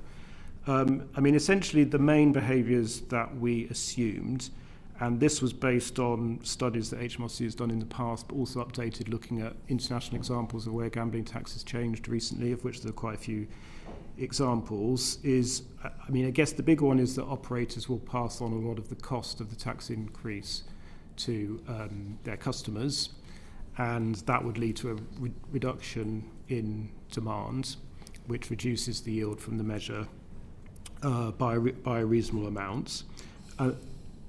That does build in some behaviour of people moving into the illicit market. I mean, the evidence we had from those other countries that have introduced reforms recently is that is not huge. They didn't see huge evidence that has happened, especially if you have a well-regulated gambling market as we do here. That the opportunities to do that are relatively limited, and generally, people don't want to do that if they can, because of the obvious risks involved. And then we did also have an assumption that there would be some substitution between the different forms of gambling, reflecting the fact that you do now have some quite wide differentials between the tax applied on what are essentially quite closely related forms of gambling. And we also made an assumption that the operators would, over time, be able to adjust their sort of product offering to essentially kind of maximise profits and kind of minimise the tax. So you mean, perhaps from what you're saying, so the online gambling, which this committee put a report about, online gaming, which we felt caused more harm, and therefore that we urged the government to look at differentiation. You think that the offer you've factored in that they might try and encourage some of those people to go, for example, to a betting shop or the races or a casino, and is that really realistic? Yes, so I should say it's a relatively small effect, but we do think it is likely over time that there would be some of that behaviour would take place. Very difficult to score, though. Yeah, I mean, again, it's one which there is a big amount of uncertainty basically about that behavioural response, but I do think it is one where HMRC have actually done some really, really detailed work, both using their own analysis from the past, but also, as I say, taking account of international evidence. Well, we'll maybe raise it with them when they're in front of us in January. Thank you very much indeed, Mr. Josephs. Luke Murphy, MP. There were new taxes to electric vehicles applied in the budget. I wonder if you could just set out what the scope of these taxes are to, or tax more specifically, to plug the fiscal gap created by reduction in fuel duty revenue. Yeah, so we've got some analysis of that in the report. We have for a long time flagged in our long-term risks report the big risk to government revenues from the loss of fuel duty over time as the government shifts to meet its climate change objectives through the electrification. And so we do some analysis of the offset that the new EV charge will create. And what we show is that essentially it offsets around a quarter of the lost revenue from fuel duty over the long term. And that the reason it's not 100% is because the EV charge that the government has set is roughly half the charge on the average driver through fuel duty. And also at the current time, it only applies to cars and not to vans and lorries, which vans and lorries account for, I think, well, it's close to half of all fuel duty receipts. So those two factors, lower rate and only applying to cars, is why it only replaces around a quarter of the revenue from fuel duty. Would your expectation be that the charge will have to increase in future in order to fill that gap and potentially be extended to vans and lorries? Well, I mean, that's obviously a decision for future governments, not for us, but yeah. You predict a kind of reduction in EV car sales of around just over 400, well, nearly 450,000 as a result of the measure, which is offset, I think, by other government policies to kind of increase sales. I just wonder whether that reduction in sales could be bigger than envisaged. How confident are you around the modelling of the impact of the policy change? Well, again, it's quite an uncertain behavioural response, and there are quite a lot of moving parts there. There's the actual new charge on electric vehicles and the impact that has on purchasing decisions on electric vehicles.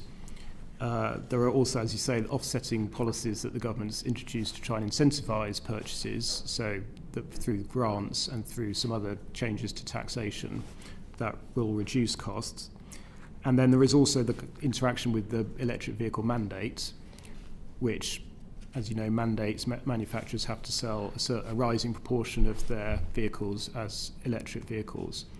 And so essentially the interaction of all of those moving parts leads us to this judgment that overall, on a net basis, sales of EVs will be about 100,000 lower than they otherwise would. But I definitely would say it's, that is very dependent on assumptions you make, both on the manufacturer's responses and also customers' responses. There's significant risks around the figure. So there's definitely risk around that.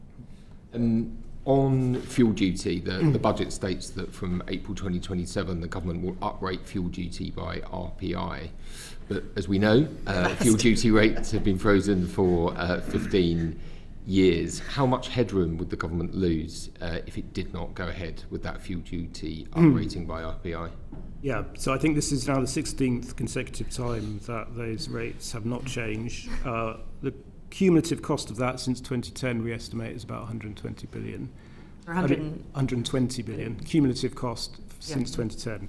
I think in this forecast, if those rates were not uprated, it would cost about 3.5 billion a year.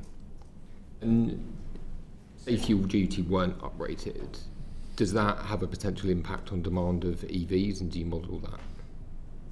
It would do. I mean, essentially it sort of lowers the cost of petrol and diesel vehicles relative to EVs. Again, the modelling that I was describing earlier on electric vehicles, we have to base on current government policy, so it will have been based on the assumption that those RPI increases happen. So that number on EV forecast could change in the negative if government weren't to freeze RPI. Well, weren't to freeze fuel duty, sorry. Yes, but there is, as I say, there's also the interaction with the mandate. So manufacturers, still have to sell a certain proportion of their vehicles as electric vehicles. So again, there would be a response Lots of moving to parts. that from manufacturers. Yeah. Thank you. Thank you very much, Mr. Murphy. Yuan Yang, MP. Yes, there are several increases on the effective rate of tax from income flowing from wealth in the last budget, and in particular on the effective rate of tax on dividends. And I see that in your behavioural effect, you find that over the 5-year forecast period, there's the effect of people changing their behaviour in response to that tax increase goes down to zero. Was that a surprising find, and would you have found a zero impact on behaviour if that increase had been larger than 2 percentage points? Mr. Josephs. Specifically on the increase to dividends? On dividends, yeah. Yeah, I mean, I think that reflects the fact that it was a relatively small increase. It applies just to basic and higher rate taxpayers and not to additional rate taxpayers.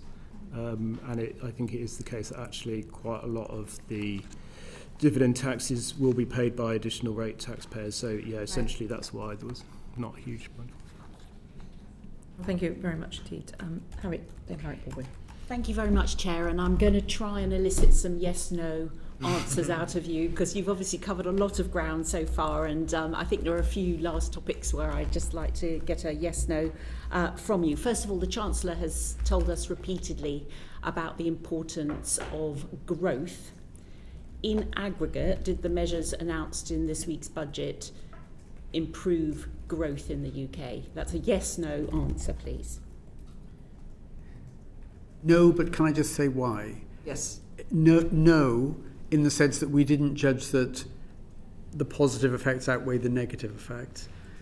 I think it's in some ways not surprising that the answer is no, because if you're going to take the tax take out of GDP higher again, which happens to the highest level certainly since the Second World War, possibly for a much longer period, it's very difficult to raise taxes without affecting incentives to save, to work, to invest, to become an entrepreneur, to stay in the UK. It's very difficult to do that without having some negative effects. We judged that those negative effects, at least over a 5-year horizon, were not large enough to actually give a negative impact of the budget, but neither did any positive effects more than outweigh them. In short, higher taxes mean lower growth, is what I heard. Very difficult to increase the tax take without having effects on incentives. Yeah. Okay, another quick one for trying for a yes/no. In aggregate, did the measures in this week's budget improve productivity in the UK, Mr. Josephs? Well, again, yes, no. Well, I think it's difficult. I think we need to get a little bit maybe more reflective. Again, I think the answer is the same answer that David just gave, which is no, but there is a reason why, which is that we have introduced this new significance threshold, so we only incorporate the impact of policies on productivity if they go above or below our 0.1 threshold, and in this budget there weren't any policies in Lots either of small, direction. the smorgasbord meant that it's harder to score. So it didn't increase growth, it didn't change productivity of the UK economy. Specifically on NHS productivity, because it's such a big line item in the budget, the spending on the NHS. In previous reports, you've told us that NHS productivity has not yet returned to pre-pandemic levels. Is that still the case? Can I have a yes/no on that? I mean, I'm afraid I don't have an answer to that, because that is not a number we've included in the book this time. I know there have been some recent data releases on that, but sorry, I can't give you an answer. I need to chip in that my local hospital, Homerton, has increased productivity by 11.3% year on year. So there are bits of the NHS that are doing very well. Very good. If I may, I've got a couple more. On the Employment Rights Bill, is it my understanding you have not yet incorporated any impact of the Employment Rights Bill in your forecast? Yes. Okay. And then finally, on a point that we were talking about earlier, the net migration mix, we heard that you don't have a lot of information yet on that. You also told us in your report last year at the budget that the measures that the Chancellor put in place then around the non-domicile regime were highly uncertain. And I think in this year's report you've said that you've no reason to change that. There's been a lot of anecdote obviously out there about rich people fleeing the country, but is there any sort of fact-based information that would change any of your information? So, as you say, we've not changed that assumption because we don't feel there's any hard evidence out there that would lead us to change that assumption. I mean, that assumption is that there is pretty significant outward migration as a result of that policy. But as I say, still within the parameters you estimated. Yeah, no new evidence, and we won't have really hard data on that until early 2027 when we start to see the actual tax receipts. And then final one, if I may, the salary sacrifice measures in terms of pensions were the second biggest item in terms of the tax increases in this budget. do you think that will have a long-term impact in terms of your medium-term fiscal forecast and the amount that we save for pensions in this country? Yes. A long-term impact. Well, I think you would expect it to have an impact over the long term. I mean, it does reduce the tax benefits of the salary sacrifice route to pension saving, and over the long term, therefore, you may expect lower pension savings than you otherwise would have done. I mean, there are obviously lots of other routes through which people can get the tax benefits of salary of saving into a pension, and we do, and the costing assumes that people will move into other routes. Thank you very much. Luke Murphy, MP.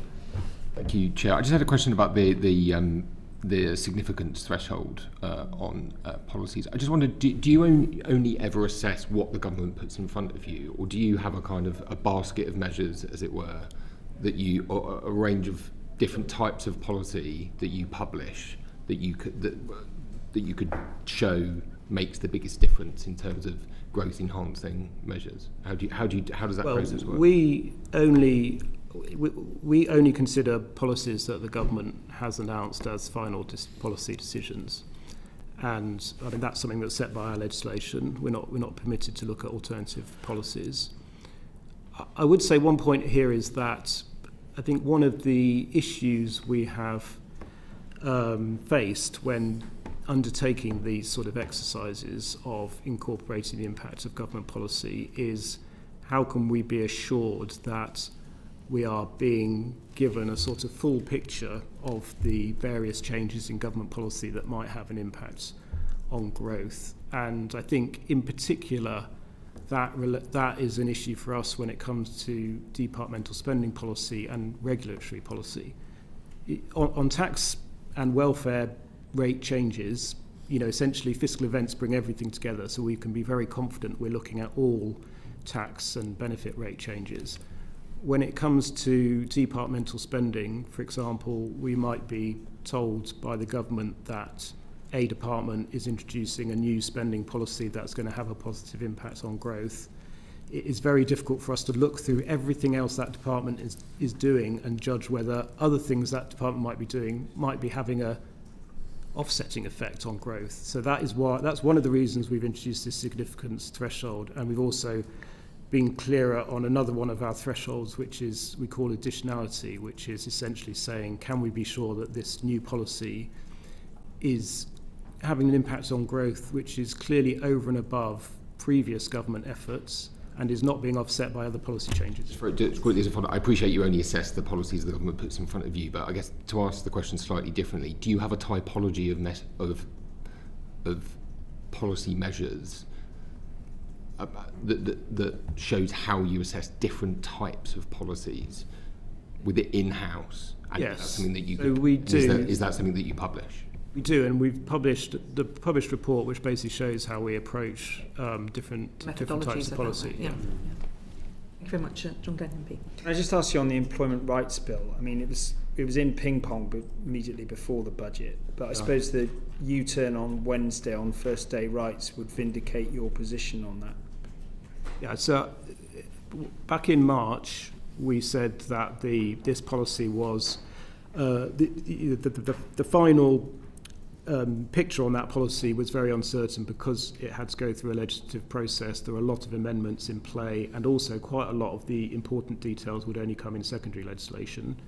We thought by the time of this forecast we'd have a clearer view. As it turned out, that was not the case. It was still going through this process, so we judged we were still not able to estimate the impact on growth, and as you say, there have been subsequent big changes. Yeah. I think it's clear. So in legislation, you can only deal with policies of the government, and the same really for legislation has to be finally pinned down. Well, we do score policies where the legislation is still going through Parliament, where it's in most cases is pretty clear what the final outcome is going to be. In this case, that was just not the case. So the number of amendments. And also the fact that a lot of important details would come from the secondary legislation that followed the primary. There's a message for government, isn't it, about what to put on the face of a bill and in secondary legislation. If you're in government, you always want it in secondary legislation. If you're in opposition, you always want it on the face of the bill. But before we finish, I just want to ask a couple of quick questions. One of the we haven't talked much about gilts today, but we've seen the pattern of gilt trading here. But one big question is, why are the UK gilts rates consistently higher than in France, which has far more debt than even we do? I think part of the reason is that UK gilts obviously are denominated in sterling and French government bonds in euros, and the euro is a clearly more widely held global currency than sterling. There'll be a lot of investors that think some part of their portfolio needs to be in euro-denominated assets. There'll be relatively fewer, at least outside the UK, who would think, yes, we absolutely have to have some sterling-denominated government bonds. I think that's one reason. I suppose there's a slightly more nebulous one, that if things really fiscally got very difficult in France, that there might be some European Union ECB strategy to try and help them. That's not going to come our way. Okay, thank you. That's very helpful. Going back to what we were discussing at the beginning, you were very clear about the unhelpful information that you felt was being put out there. If that unhelpful briefing occurs at a future fiscal event, I think it's clear that the committee would be quite like to be informed of that. Are you happy to support that as members of the Budget Responsibility Committee? Obviously, you'll have a new chair, would have to be involved in that discussion too. Is that something, Mr. Josephs, you'd support? Providing information if you felt that the OBR was being buffeted by briefings? Yes, absolutely. Okay. I mean, in terms of actual briefing, it's obviously quite often very difficult for us to know exactly what is happening and who is briefing and what. Well, it could be wild speculation, it could be media speculation, it could be briefings, it could be leaks, all of those, but all the noise around it, I think, is my point. I think one thing I might add to the discussion we had earlier when you were asking about the letter is one thing that was upmost in our minds when we considered writing that letter was the expectation that this committee would be asking us questions about what had happened, because you have done that previously, and therefore that was part of the thinking about in terms of putting it down on paper so it was clear. Yeah, get it out early. And we also had questions from the Shadow Chancellor as well. So okay. And what about you, Professor Miles? Would you support providing us with that information in future? I would. I mean, the OBR is here to serve this committee, and if you find that information helpful, we should respond to it. Thank you very much. And did you ever feel, we push you a little bit more on this, that the Chancellor or any Treasury Minister gave an incorrect impression to journalists or the public about the information that you had supplied to them? I think there were misunderstandings in the media, but that's not something I would pin down. Can't be sure where it came from. Right, exactly. Okay. Exactly. And Mr. Joseph? Yeah, I think the same. It's very difficult for us, and we are not here to comment on government communication or on what then led to media speculation. The purpose of the letter, as we've discussed, was to sort of set out the facts in terms of the evolution of our forecast. Everything else that happened is really not something for us to, I think, sort of reach judgment on. Well, thank you very much. And can I thank our witnesses very much indeed. That's Tom Josephs and Professor David Miles of the Budget Responsibility Committee at the Office for Budget Responsibility. This is the first of 4 sessions around the budget. So tomorrow we have a group of economists. Next Tuesday we have the Bank of England, and on Wednesday we have the Chancellor of the Exchequer. The transcript of this session will be available on the website uncorrected in the next couple of days. And once again, I thank our witnesses. Order, order.